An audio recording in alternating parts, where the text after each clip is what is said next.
Sword Art Online is a terrible anime, and the MMO in the show is even worse. It's insulting to anyone who has ever played a real MMO. The game design is so bad and flawed that it's hard to believe anyone would play it. If you've ever played an actual MMO before, you should be offended by how poorly they portray online gaming in SAO. Not only is Ready Player One a better movie, but the Oasis itself is leagues ahead of SAO's game world. The Oasis is a game that any MMO player should dream of playing. From its immersive world to its innovative features, the Oasis is the ultimate fictional MMO, while SAO is a complete and utter dumpster fire. The movie begins in Columbus, Ohio. The year is 2045. Reality is a bummer, and everyone is looking for a way to escape. Teenager Wade Watts logs into the Oasis, which stands for Ontologically Anthropocentric Sensory Immersive Simulation. The Oasis was created by James Halliday and his company Gregarious Games. It's explained that the limits of reality are your own imagination. You can do anything and go anywhere. People are playing as various copyrighted characters. We have to assume that the companies who own these IPs are allowing the Oasis to use their characters. Several other games such as Minecraft exist inside the Oasis. This means that you don't even need to go and play those games. The Oasis is less like an MMORPG and more like an online virtual world platform similar to the games VR Chat and Altspace VR. There's no gameplay loop in the Oasis. You have to set your own goals and work towards your own achievements. The graphics are amazing and are hyper-realistic. There are tons of people playing the Oasis worldwide. People of all ages are playing the game, so there's no age restriction. In terms of equipment, all you need is a pair of haptic gloves and a VR headset, both of which shouldn't cost that much money. There are other accessories such as an omnidirectional treadmill, but those aren't needed. Unfortunately, it's not a very convenient game to play, since there isn't a mobile version and you have to carry around a bunch of gear with you if you want to play on the go. On the wiki page, it states that the Oasis only costs 25 cents to obtain and boot up. That's a great deal for a massive game of this size. It makes you wonder how the Oasis is profitable for the company though. It costs around $200 million to develop a normal MMORPG such as Star Wars: The Old Republic and The Elder Scrolls Online, not to mention the hefty server operation costs, which is millions of dollars every month. That's without it being a complex virtual reality game. The Oasis undoubtedly cost a lot more money to create. Wade's character in the Oasis is named Parzival. He opens the touchscreen menu, and we see that the Oasis is in the shape of a giant Rubik's Cube. Parzival locates his best friend H, who's currently in Sector 12 on Planet Doom. It's the most dangerous area in the Oasis, but a good place to earn coins. Players who die in the Oasis will respawn, but they lose all of their stuff. That would not be fun. Since people spend most of their time in the Oasis, dying will set a player back maybe thousands of hours. Usually in games, there's a banking or storage system where players can keep their items safe in case they die, but there doesn't seem to be anything like that in the Oasis. There should be a penalty for dying in the Oasis, but it shouldn't be this severe, especially when it's so easy to die. Most of the players got killed by 1 or 2 shots from H's gun. The majority of players in the Oasis would be scared to do anything risky. They would stay inside the safe zones all the time. It would make the achievements a lot more impressive though, because you know that the player who accomplished it didn't die while doing so. In regards to combat, you must do everything manually. Since you move in real life to control your character in the game, combat is also dependent on your real life abilities. People who are cops or soldiers, for example, will be better than normal players. People who aren't as agile will be at a disadvantage. You play in a first-person point of view, which is pretty standard for these virtual reality movies and shows. The user interface is clean and not too cluttered. Players can level up by receiving more coins, but the levels in the Oasis don't seem to mean anything. For instance, there's no level restrictions when it comes to PvP, and players who are higher level don't necessarily do better in a fight, so they're not stronger. James died a few years ago. Before James died, he added a hidden Easter egg inside the Oasis. The first person to find the Easter egg will win $500 billion worth of Gregarious Game stock and total control of the Oasis. James created 3 keys which will unlock the gate to the Easter egg. It's been 5 years, and nobody has found any of the keys yet. The first challenge has been discovered, and it's a race, but no one has been able to complete it. Parzival and H enter the race. Parzival drives a DeLorean from the Back to the Future franchise. Parzival sees a famous player named Artemis. Nobody is able to make it past King Kong and finish the race. H brings Parzival and Artemis to his workshop. Parzival talks to Artemis about James. Parzival and Artemis log out. In order to log out of the Oasis, you have to physically take off your headset in the real world. It would be better if you had to press a button to log out of the game in case someone else takes off your headset in real life. You presumably can't log out in the middle of combat since none of the characters do that. In real life, Wade is poor. His parents have passed away, so he lives in a small house with his Aunt Alice and her abusive boyfriend Rick. Wade thinks about what Artemis said, and he logs back into the Oasis. Parzival visits the Halliday Journals, which is a place that archives everything about James. Parzival watches one of the memories. James mentions mentions something about going backwards. During the next race, Parzival goes backwards. He unlocks a secret underground path that takes him past King Kong all the way to the finish line. It's very hard to believe that not a single player thought of going backwards in the 5 years that the race has been going on. If all it takes is going backwards to win the race, then players definitely would have figured that out on day one. Someone probably would have gone backwards on accident. It would be a lot more plausible if you had to watch the memory first to unlock the secret path, but that's not the case. Parzival is awarded the copper key and a clue to the next key. Parzival's win attracts the attention of Nolan Sorrento, the head of a company called Innovative Online Industries, or IOI for short. Nolan wants to win the contest and take control of the Oasis. He intends to sell a bunch of ads. Hopefully there's an ad block plugin, or else it wouldn't be fun to play the Oasis when most of your visual field is filled with ads. Parzival receives 100,000 coins for winning the race. He goes to the marketplace with H and buys a bunch of stuff, including an X1 haptic boot suit, which gets delivered to him in real life. This demonstrates that real-world trading is allowed in the Oasis. You can exchange coins inside the Oasis for items in the real world. A lot of people will play the Oasis as a full-time job to earn coins and items so that they can sell it to other players for real-life money. For instance, many people from Venezuela play the MMORPG old-school RuneScape to sell the in-game money for real-life money. The economy in Venezuela is really bad, and real-world trading is the only realistic way that they can earn a stable income. Old-school RuneScape is also heavily infested with bots, which is certainly what's going to happen to the Oasis as well. Moreover, the Oasis would be extremely paid to win. People who are rich in real life can buy the best items and have a big advantage over the other players. You can buy stuff from other games like Overwatch, Halo, and Borderlands using coins in the Oasis. Nolan logs into the Oasis, and he talks to a player named iRock. Nolan is sitting in real life. He shouldn't be able to walk, since you have to move in the real world to control your character inside the Oasis. Movement is inconsistent throughout the movie. Sometimes players are moving in real life to control their characters in the Oasis, and other times they aren't doing anything. Nolan hires iRock to hunt Parzival. Artemis completes the race next because she saw Parzival going backwards. Additionally, Parzival told H how to do it. H told his friend Daito, and he told his friend Sho. Parzival and Artemis go to a dance club. iRock spies on them. Parzival has a crush on Artemis, and he tells her his real name. Parzival and Artemis are attacked by employees from IOI, but they manage to escape. Parzival uses a Zemeckis cube to turn back time by 60 seconds for everyone except the user and the other avatars of their choice. This is an extremely overpowered and unfair item. It would not be fun to fight against other players if they had a Zemeckis cube. Artemis is angry at Parzival. She informs him that her dad died at an IOI loyalty center. iRock discovers who Wade is in the real world and where he lives. iRock notifies Nolan. Nolan sends a private message to Parzival asking him to meet up. Nolan speaks to Parzival. He offers him millions of dollars to help find the Easter egg. Parzival declines since he doesn't think Nolan should win the contest. Nolan bombs Wade's home, but he isn't there. Alice and Rick are both killed. Wade is kidnapped and brought to Artemis. Her real name is Samantha. Wade has been living near Samantha this whole time. Samantha figures out how to solve the clue. Parzival, Artemis, H, Daito, and Sho log into the Oasis. They go to the Overlook Hotel from the Shining movie. It would be awesome to recreate entire movie scenes in the Oasis and experience it firsthand. Artemis completes the second challenge. She receives the Jade Key and a clue to the third challenge. The other characters finish the second challenge as well. IOI attacks Wade and Samantha in real life. Samantha stays behind to buy Wade time to escape. Wade meets H in the real world. It turns out that she's a woman named Helen. Wade is also introduced to Daito and Sho. It's very convenient that all of the main characters just happen to live in Columbus, Ohio, even though people from around the world play the Oasis. The group drives away in Helen's truck. Samantha is taken to one of IOI's loyalty centers. She must work to pay off her debt. IOI shouldn't need laborers in a virtual world where anything is possible. Nolan and iRock use the Orb of Osivox to create an impenetrable and indestructible magical barrier around the location of the third challenge. The Orb of Osivox is another overpowered item. If a player used it against you, then they would be invincible, and there's nothing you could do about it. Wade and his friends hack into Nolan's rig as he's logging out of the Oasis. It shouldn't be so easy to hack into someone else's rig. Nolan left his password out when he spoke to Wade, but there should be other security measures. Nolan shouldn't need a password since he was using a facial scanner. We didn't see Wade entering a password before he logged into the Oasis. Anyways, this is another example to show how the graphics inside the Oasis are hyper-realistic and indistinguishable from reality. Nolan can't tell that he's still inside the game right now. Parzival contacts Artemis and he helps her escape the cell that she's in. Parzival states to Artemis what Nolan's password is. Samantha sneaks into Nolan's room. She uses Nolan's rig to log into the Oasis. Samantha learns the spell needed to disable the Orb of Osivox. Parzival sends a message to all the players in the Oasis. He encourages them to fight against IOI. If a player can send a message to everyone inside the Oasis, then that feature could easily be abusable by the trolls and griefers. A ton of players show up to join the battle. This is surprising considering that they would lose all of their items and money if they died. There's no lag even though there are countless players here right now. Artemis successfully disables the Orb of Osivox. There's a huge battle between the OASIS players and the IOI employees. Nolan joins the fight in a Mecha Godzilla and he wrecks a bunch of other players, which is yet another example of how the OASIS is pay to win. Artemis throws a bomb at Nolan and she kills him. Parzival kills Artemis and she runs away from the IOI building in real life. Nolan responds and he uses a cataclysm to kill all the players in the sector. This is another really unfair item, especially since there's absolutely nothing players can do to counter it. IROC mentioned that he has 10 years worth of stuff on him and he lost all of that when he died. IROC could have simply logged out of the game instead of trying to run away since he knew the cataclysm was about to be activated, but the other players were unaware. Parzival uses an extra life quarter that he obtained earlier in the movie to immediately respawn. Samantha gets into Helen's truck in the real world. Parzival figures out how to complete the final challenge.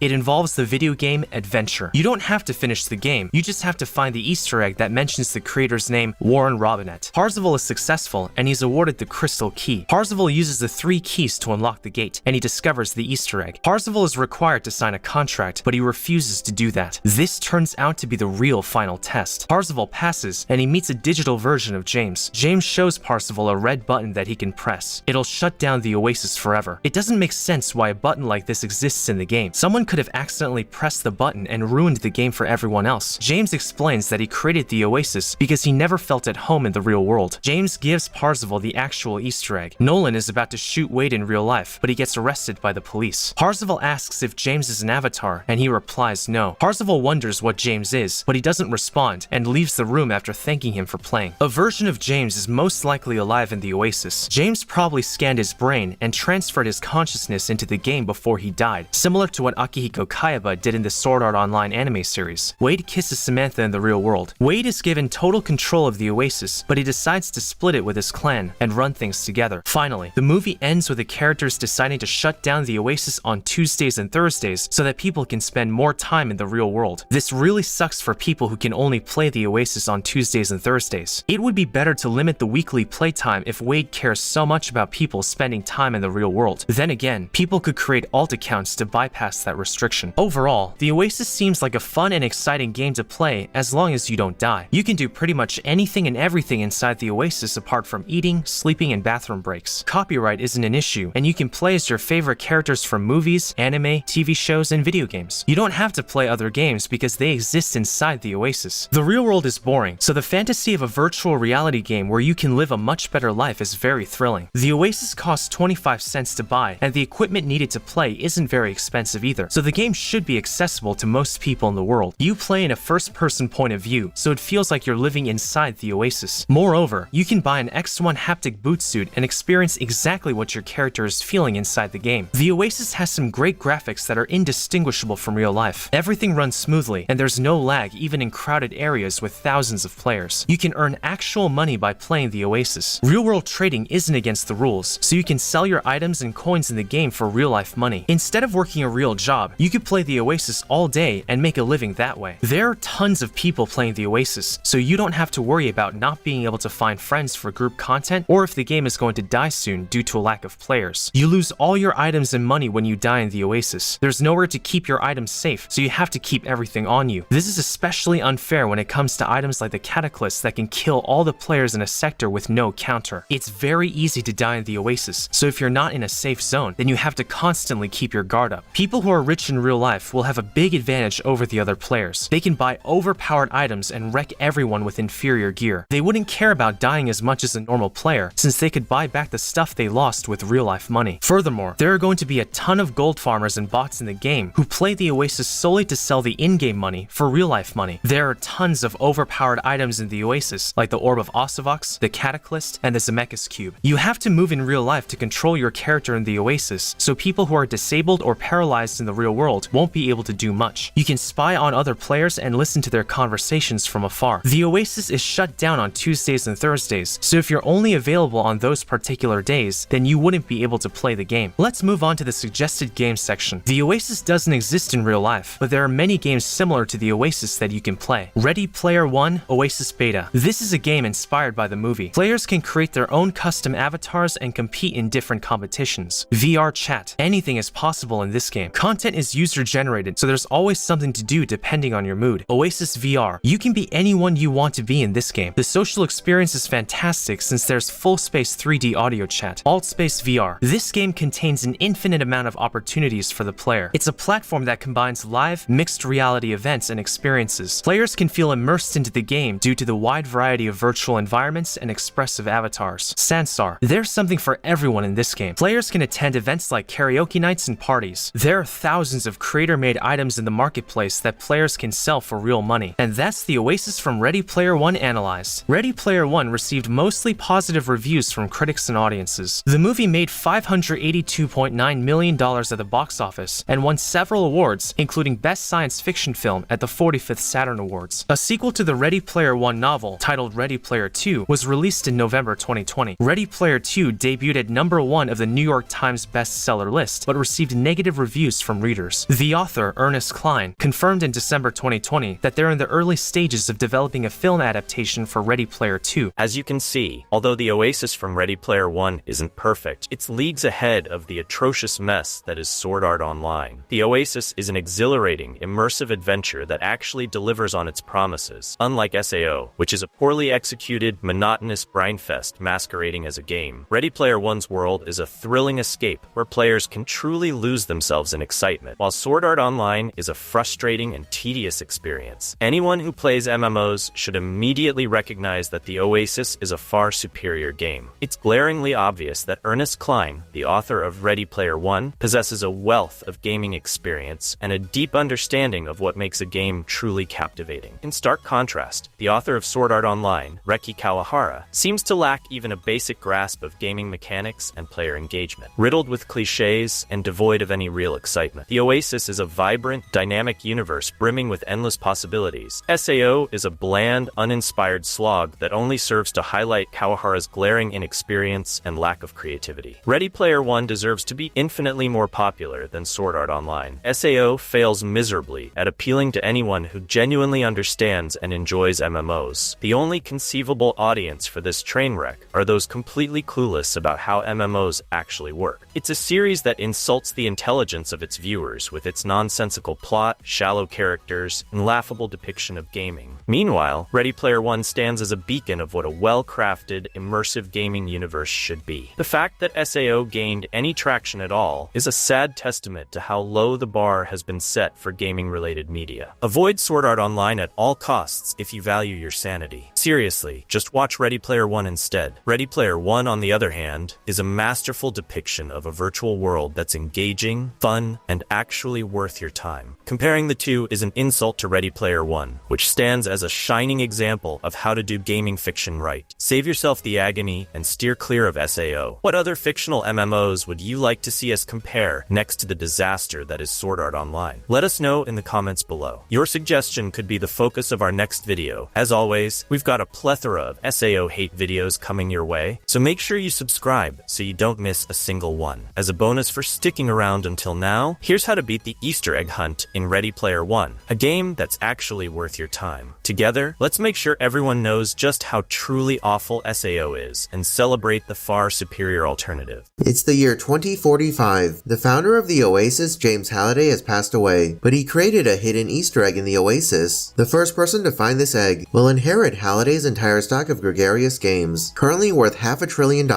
and total control of the OASIS itself. In order to win, there are 3 keys you have to obtain from completing 3 different challenges within the OASIS. If you are taking part in this Easter egg hunt, what should you do if you want to win? In this video, I'll break down the Ready Player One movie, explain all the mistakes made, see if I can make better decisions than the characters, and ultimately try to beat the Easter egg hunt. Let's get started. So it's been 5 years since the Easter egg hunt started, and nobody has even found one key yet. The first clue has been cracked though, and the first challenge is a race designed by Halliday that's so hard no one has finished it. Parzival enters the race once again, but he's unable to complete it due to King Kong blocking the path towards the end. Nobody has ever made it past King Kong. We later find out that in order to win the race, you have to go backwards instead of forwards. Doing so opens a special tunnel that goes underneath the racetrack and all the way to the finish line. I don't really know how nobody in 5 years thought of just simply going backwards when they saw that going forwards didn't work, not even on accident or anything. That's literally the first thing that I would try doing after attempting the race and failing several times. I would also try picking a vehicle that can fly. Perhaps if you're able to fly above King Kong, he can't reach you. We know that players have access to literal spaceships inside the Oasis, like the Millennium Falcon. You want the Millennium Falcon? And it's never stated that you're only allowed to use cars or motorcycles during the race. You need to think outside the box if you want to have an advantage over the other players. Additionally, what if King Kong is distracted? Can you move past him if King Kong is already busy destroying another player's vehicle? I don't see how King Kong will be able to destroy like 10 cars at once. Maybe if a group of players ganged up on King Kong, you can sneak past him when he's not looking at you, or perhaps battling King Kong would work as well. You also have access to numerous guns and swords inside the Oasis, and you can pilot robots like the Iron Giant, Mechagodzilla, and Gundam. There's no rule stating that you can't just outright kill King Kong. The characters say multiple times throughout the movie that Halliday hated making rules. Because Halliday hated making rules. Halliday hated making rules. If you killed King Kong, then there's nothing blocking your path anymore, right? What about making yourself invisible? There has to be some sort of invisibility item you can obtain in the Oasis. Would King Kong be able to stop you if he couldn't physically see you? I'm surprised that not a single player tried any of these methods I mentioned. Anyways, Parzival is the first player to finish the race, and he's awarded the Copper Key. Additionally, Parzival also receives 100,000 coins from winning the first challenge. He goes to the marketplace and buys a holy hand grenade, a Zemeckis cube, and an X1 haptic boot suit, which gets delivered to him in real life. I would have personally only just bought stuff that can help me in game. Unless you're a masochist, I don't really know why anyone would actually willingly wear a haptic suit. I don't want to feel real pain and discomfort when I'm playing a video game. Not to mention that it must smell really bad to play the Oasis all day in a skin-tight bodysuit. Artemis also figures out how to complete the race because she saw Parzival going backwards. H, Daito, and Sho finished the race as well, so now there are a total of 5 players on the scoreboard. The characters also get a clue to the second challenge. It reads as follows: a creator who hates his own creation, a hidden key, a leap not taken. Retrace your steps, escape your past, and the key of Jade will be yours at last. Artemis suggests that Parzival should wear a disguise because he's famous and is going to get swarmed by other players whenever he's out in public. This is a great choice. You don't want to draw any unnecessary attention to yourself because anyone could kill you at any moment in the Oasis. Also, we already saw at the beginning of the movie how you can just customize your avatar whenever you feel like it, so you don't even need to wear anything special. Just go to your menu or settings and change your physical appearance there. Parzival and Artemis revisit the Halliday archives, and they find out that Halliday was supposed to go on a date with a girl named Karen. Halliday removed all mentions of Karen within the archives, except for the memory that Parzival and Artemis just watched, so this had to be related to the clue of the second challenge about escaping your past. The curator also gives Parzival a special quarter because he lost a bet. I would definitely keep this for later. There's no inventory limit within the Oasis, so there's no reason to get rid of anything you come across. You never know when you might need something in the future, and Parzival definitely does need this special quarter in the future. Parzival and Artemis meet at a dance club called the Distracted Globe on Thursday at 10 p.m. They try jumping off the ledge because they think that's what the leap not taken part of the second clue is referring to. This is smart. You want to visit every place in the Oasis that's related to James Halliday's past. The Jade Key is most likely hidden at one of these locations, or else Halliday wouldn't have bothered giving out any clues. Parzival is head over heels for Artemis and stupidly tells her his real name. This is a bad decision. Never give out your personal information to random strangers on an online game. Hackers can easily use that against you. The Sixers from IOI ambush Parzival and Artemis, which is another reason why you should change your physical appearance or wear a disguise. Parzival uses the Zemeckis cube he bought earlier in the movie and turns back time by 60 seconds, allowing them to escape. Geez, that's super overpowered. In online games, a few seconds can make a big difference. Artemis reveals that her dad died at one of IOI's loyalty centers. Again, you shouldn't tell other people in online games about your personal life. Even this random bit of information might be enough for a hacker to find out more details about your personal life. IROC does some basic research and cross-referencing, and he finds out who Parzival really is in real life. Nolan Sorrento contacts Parzival and talks with him. Parzival sees that Nolan Sorrento has his password on a sticky note next to his rig. Yeah, this is pretty stupid. It shouldn't be that difficult to remember your password. How did nobody else working at IOI find this? Surely the janitor or cleaning ladies must have seen the sticky note with Nolan Sorrento's password. If you're really that bad at remembering your password, there are several password managing programs available that you can use to help store your passwords for you, and most of them have a free option or trial period. Nolan Sorrento offers Parzival a $25 million bonus if he finds the Easter egg. I would definitely decline. Remember, the winner of the contest receives $500 billion. $25 million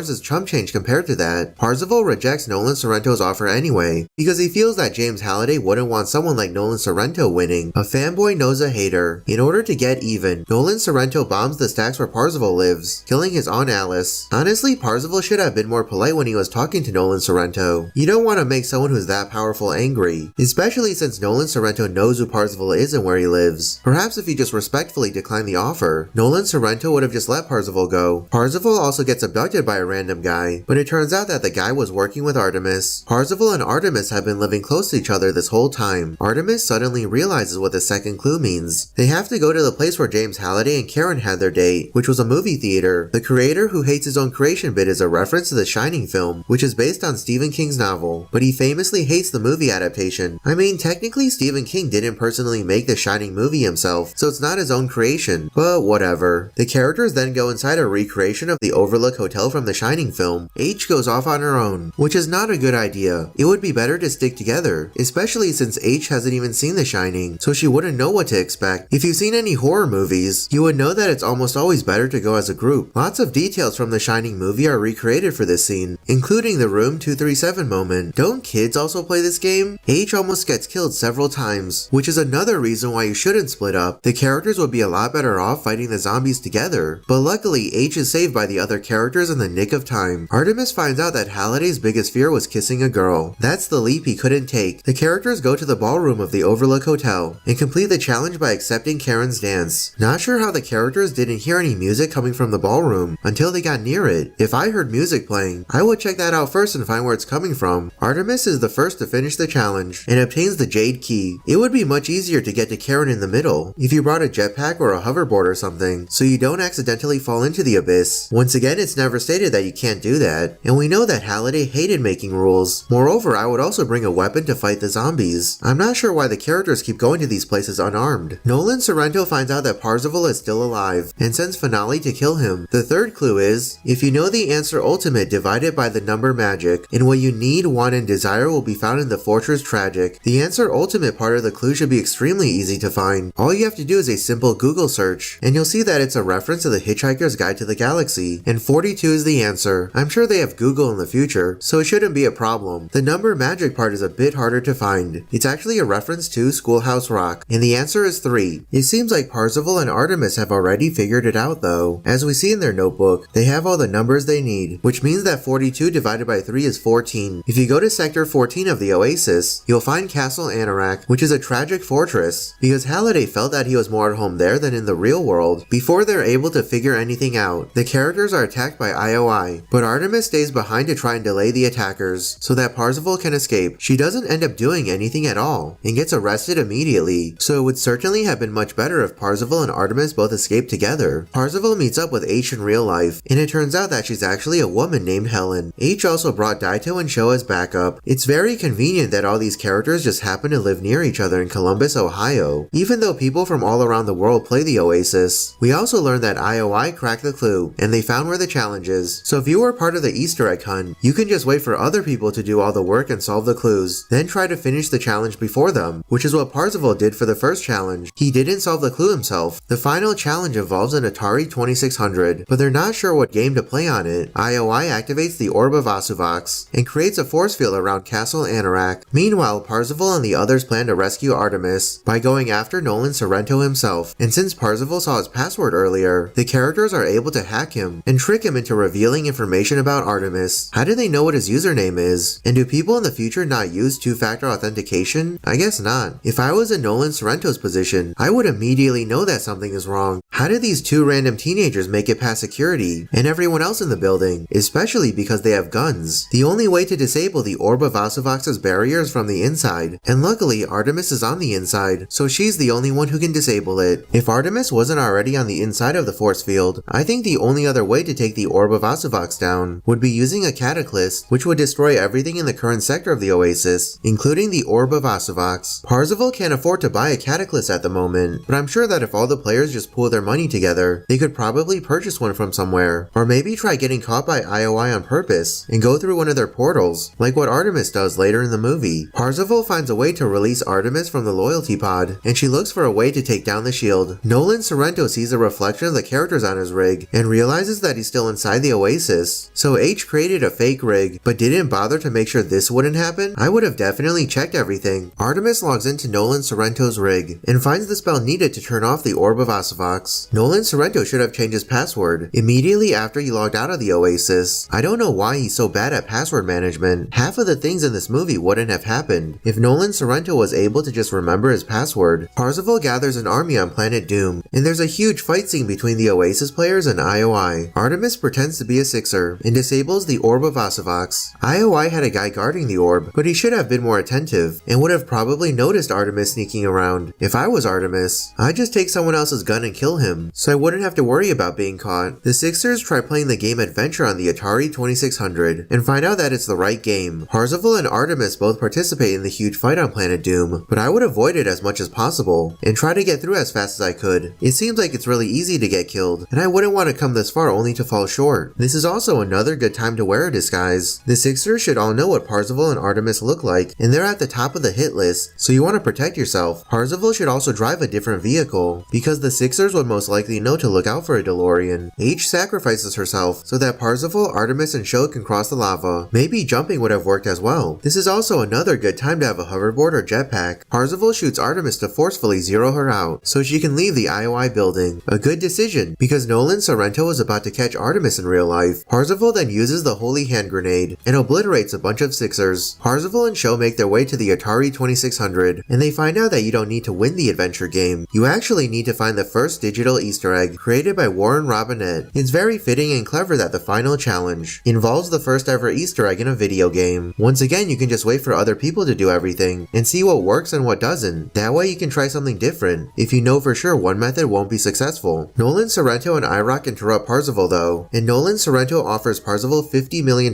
for the key, which again you should decline. The winner of the contest gets $500 billion, and there's no way you can trust someone like Nolan Sorrento anyway. Parzival fights Nolan Sorrento, but he's able to activate the Cataclysm. Everyone on planet Doom gets zeroed out, but Parzival has that special quarter that was given to him by the curator earlier in the movie. It gives him an extra life, and Parzival is the only one left alive. If Parzival was somehow able to activate another Zemeckis cube right before Nolan Sorrento used the Cataclysm, it would reverse time by 60 seconds and save everyone as well. Parzival completes the final challenge and is awarded the Crystal Key. IOI attacks the characters in real life though, so I don't know why the characters haven't switched vehicles by now or hidden somewhere else safe. Back in the game, Parzival uses all 3 keys he obtained throughout the movie and unlocks the gate. Anorak tells Parzival to sign a contract, but he realizes that it's the same kind of contract that Halliday made Morrow sign over his shares in Gregarious Games. That was the biggest mistake of Halliday's life, so Parzival refuses to sign the contract. Turns out this was the actual final test, and Parzival passed. The Easter egg hunt is over, and a sentient Ghost in the Machine version of James Halliday gives Parzival the golden Easter egg as the prize. Parzival is the winner and he kisses Artemis. Hey, the only thing better than $500 billion and complete ownership of the Oasis is $500 billion, complete ownership of the Oasis, and a hot girlfriend. Parzival chooses to split everything with his clan and run things together, and that's how to beat the Easter egg hunt in Ready Player One. Do you have any better strategies or methods? If so, let me know in the comments below. What did you think of the Ready Player One movie? I personally thought it was pretty great. There's a sequel called Ready Player 2 in the early stages of development at the moment, so I'm definitely looking forward to watching that. I've already made several other videos on Ready Player One, so definitely check them out if you're interested. Additionally, here's some more information that we know so far about Ready Player 2. To begin, here's the plot synopsis of the Ready Player 2 book. Days after winning Oasis founder James Halliday's contest, Wade Watts makes a discovery that changes everything. Hidden within Halliday's vaults, waiting for his heir to find, lays a technological advancement that will once again change the world and make the Oasis 1,000 times more wondrous and addictive than even Wade dreamed possible. With it comes a new riddle and a new quest, a last Easter egg from Halliday, hinting at a mysterious prize. And an unexpected, impossibly powerful, and dangerous new rival awaits, one who will kill millions to get what he wants. Wade's life and the future of the Oasis are again at stake, but this time the fate of humanity also hangs in the balance. Lovingly nostalgic and wildly original, as only Ernest Cline could conceive it, Ready Player 2 takes us on another imaginative, fun, action-packed adventure through his beloved virtual universe, and jolts us thrillingly into the future once again. Obviously, the movie adaptation of Ready Player 2 is going to be much different from the book, as is the case with any adaptation, but based on the synopsis, it seems like the sequel will feature another Easter egg hunt, and there's an even greater prize to be won. I'm not sure what kind of prize can top ownership of the Oasis and $500 billion,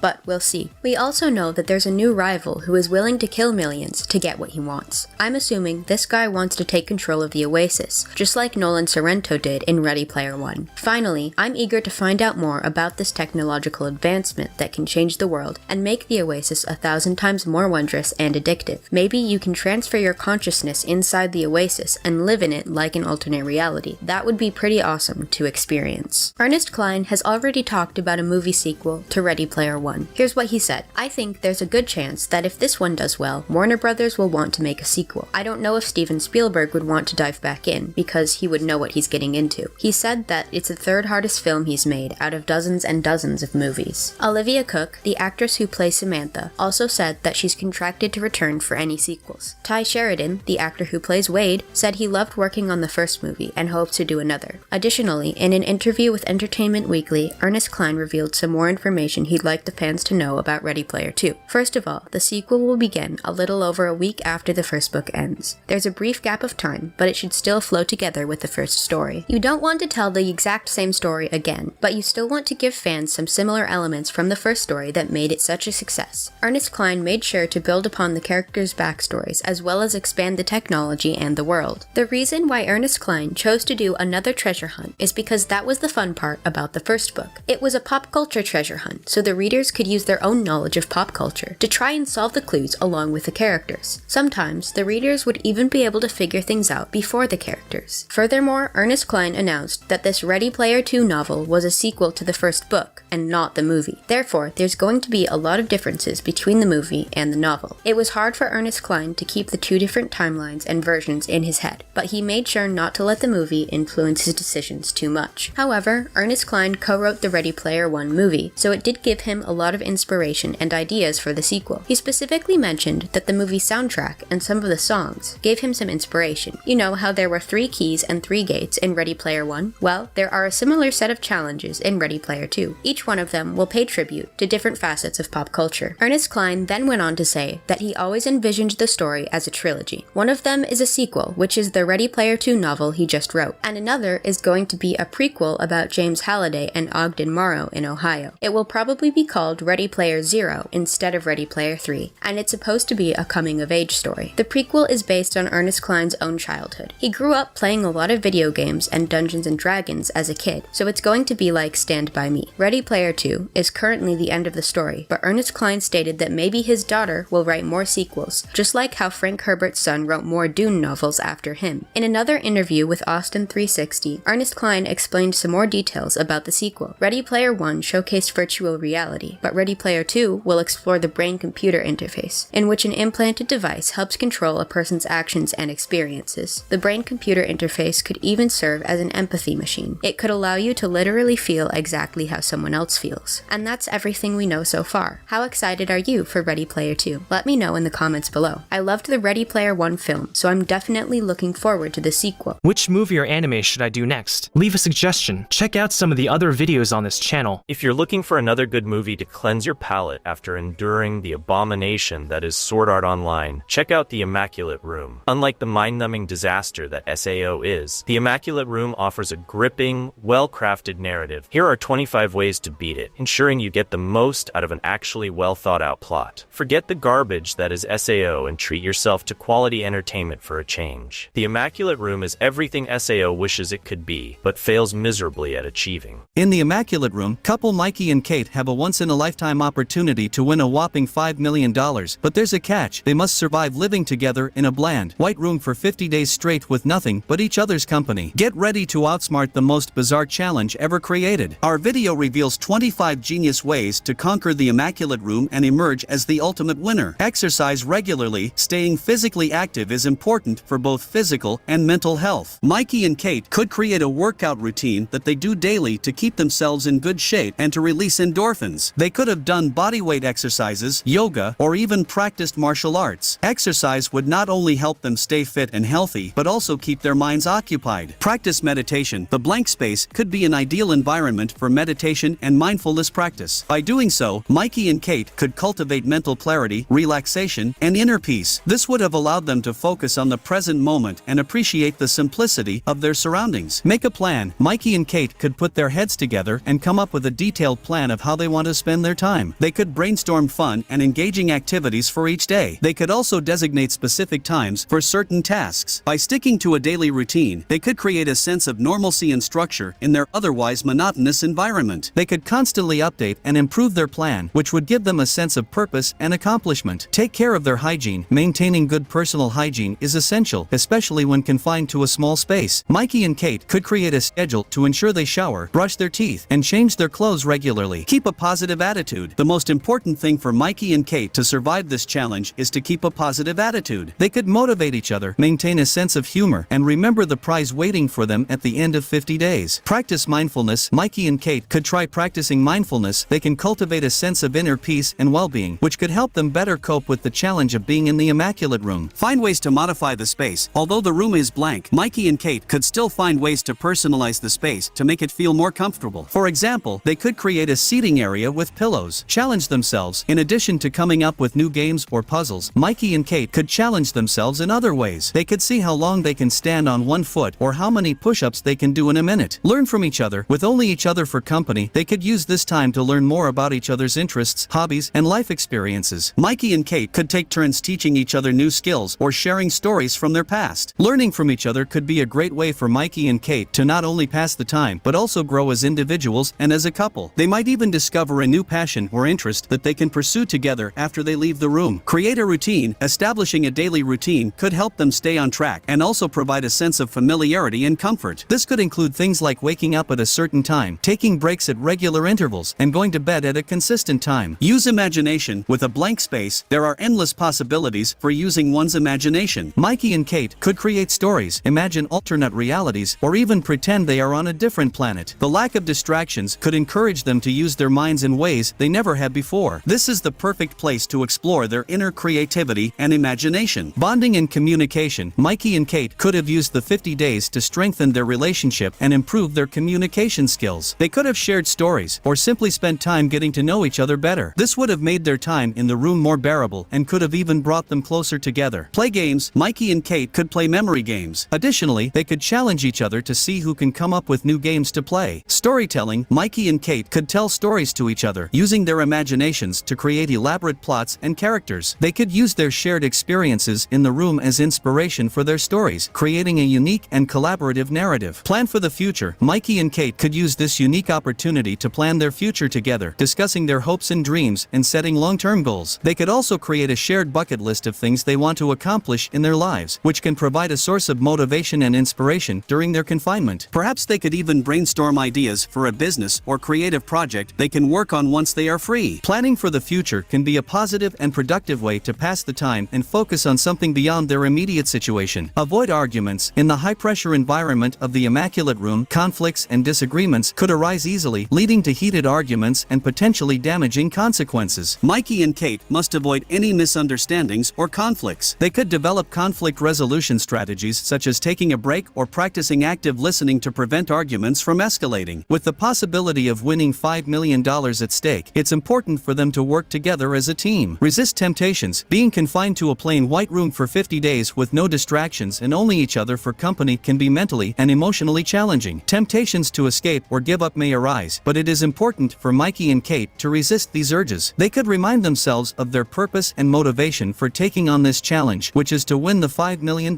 Stay mentally strong. The biggest challenge for Mikey and Kate is to stay mentally strong, as they are isolated in a sterile, plain, white room for 50 days with nothing but the bare basic necessities. They need to find ways to keep themselves entertained and motivated. Find joy in the small things. Without any outside stimulation, Mikey and Kate could try to find joy in the small things in their environment, such as the texture of the walls or the sound of their voices echoing. Stay optimistic. To make it through the 50 days, Mikey and Kate will need to stay positive and optimistic. They could remind each other of the prize money they could win and focus on the sense of accomplishment they'll feel if they succeed. Reflect on their lives. Being confined in a small space without any distractions can be a unique opportunity for self-reflection and introspection. Mikey and Kate can take advantage of this time to reflect on their past experiences, both positive and negative, and evaluate what they have learned from them. This experience could serve as a catalyst for personal growth and development, and they could come out of the challenge with a new sense of purpose and direction in life. Take turns. Mikey and Kate can take turns entertaining each other by telling stories, singing songs, or performing skits. They can act out scenes from their favorite movies or TV shows. Sing songs. Singing can be a great way for Mikey and Kate to pass the time in the immaculate room. They could start by singing their favorite songs, taking turns choosing the next song to sing, but they could also challenge themselves to make up their own songs. They could even turn it into a game where one person starts singing a line and the other person has to come up with the next line on the spot. Not only will singing be a fun and creative way to pass the time, but it can also be a great stress reliever and mood booster. Maybe they'll discover they have hidden singing talents they never knew they had. Count random things. Counting random things is a simple and easy way to pass the time. Mikey and Kate could count the number of breaths they take in a minute or any other arbitrary item in the room. This activity not only helps to pass the time, but it also engages the mind and can help to reduce anxiety and stress. Additionally, it can be a fun game to see who can come up with the most interesting thing to count. The possibilities are endless, and it can be a great way for Mikey and Kate to keep their minds occupied during their 50-day challenge. Engage in debates. Engaging in debates can be an excellent way for Mikey and Kate to pass the time and keep their minds engaged during their 50-day stay in the Immaculate Room. They can discuss and debate various topics, from politics to philosophy to sports to entertainment to anything they find interesting. They can take turns choosing a topic and present their arguments and counter-arguments. Debating can also help Mikey and Kate improve their communication and reasoning skills, as well as their ability to think critically and logically. Congratulations, you've made it to the end of our video on how to beat the Immaculate Room. If you ever find yourself stuck in a plain white room with only your imagination and another person, just remember our tips and you'll be a millionaire in no time. Who needs the outside world when you have each other? Just don't forget to practice good hygiene and resist the temptation to spend the prize money on a lifetime supply of pizza. And if you do end up getting disqualified, at least you'll have some great stories to tell your friends about your time in confinement. Well, that's it for this video. If you enjoyed it, make sure to subscribe so you never miss a future upload. Thanks for watching, and I'll see you in the next video.